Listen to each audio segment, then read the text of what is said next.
Saudara-saudara yang dikasihi Tuhan, salam sejahtera bagi saudara-saudara sekalian. Alkitab bercerita seseorang yang sangat kaya, saleh dan jujur, yang mengalami musibah berturut-turut dalam hidupnya. Ia punya usaha hasil bumi dan pangan, ia punya pabrik wol, susu dan keju, dan ia punya perusahaan transportasi angkutan darat yang paling membanggakan pada zamannya. Ia menjadi orang yang terkaya di wilayah timur. Karena si jahat hanya ingin membuktikan bahwa tidak ada orang benar di bumi, ia sekarang berusaha untuk mempreteli berkat-berkat Tuhan yang Tuhan berikan dalam kehidupannya.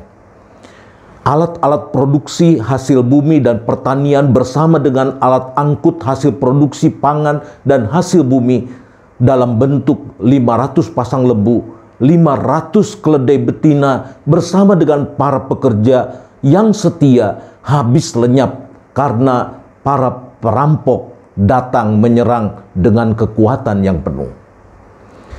Air mata belum kering, musibah berikutnya menyerbu sebab api dari langit menyambar begitu mengerikan dan menakutkan, mengakibatkan kebakaran yang hebat, membuat alat produksi pabrik wol dan susu dan keju bersama dengan hasil produksi dan juga para pekerja handal dalam bentuk 7.000 kambing domba bersama dengan para pekerja yang jumlahnya begitu banyak hangus menjadi arang. Hanya ia sendiri yang selamat. Saudara-saudara, yang tersisa sekarang hanyalah armada angkutan darat dalam wujud 3.000 unta bersama para pekerja setia. Tapi si jahat terus bekerja dan itu pun dibuatnya habis lenyap karena si jahat mendatangkan orang-orang Kasdim menyerbu, menghabiskan seluruh harta benda sampai tidak ada yang tersisa.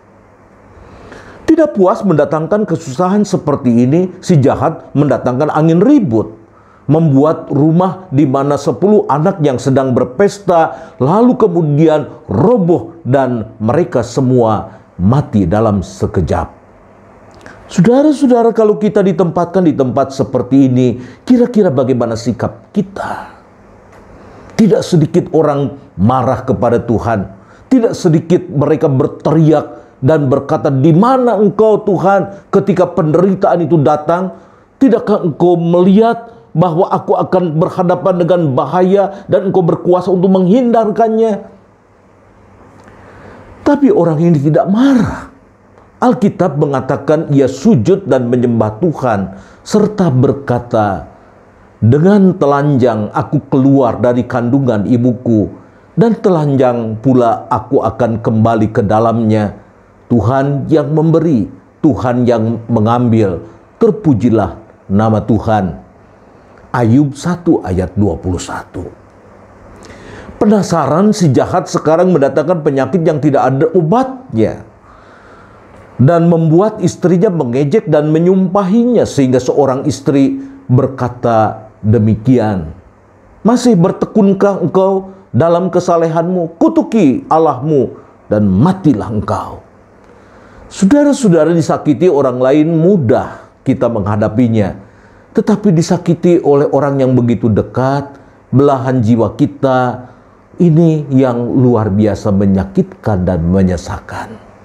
Banyak orang menjadi depresi, tidak sedikit yang sulit untuk menatap perasaannya, dan ia hidup di dalam kegamangan, selalu kegelisahan. Ia tidak bisa menikmati hidupnya ketika ia tahu bahwa istri meninggalkannya di dalam kesusahan. Tapi orang ini berkata kepada istrinya, "Engkau berbicara seperti perempuan gila. Apakah kita mau menerima yang baik dari Allah, tetapi tidak mau menerima yang buruk?" Banyak di antara kita hanya mau menerima yang baik dari Allah, tetapi sulit dan tidak mau menerima yang buruk dari Allah. Kisah orang kaya dari Uz yang saleh dan setia ini mau mengajak kita untuk belajar menerima yang buruk dari Allah. Bahkan bukan hanya menerima tetapi memaknai perkara-perkara buruk yang Tuhan perkenankan hadir dalam hidup kita. Orang kaya dari Uz ini juga tidak langsung memang bisa menerimanya.